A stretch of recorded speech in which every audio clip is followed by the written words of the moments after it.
अल्फ अल्लाह नू याद ते सब कर दे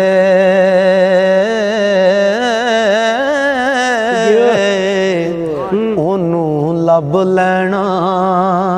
विरले जान देनी तन मन जो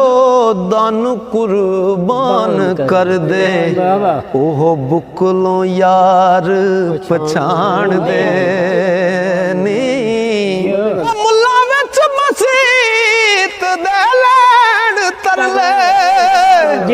आशिक कर बैठे मौजा मान देनी मुहम्मद शफी ओ शारग थी है नेड़े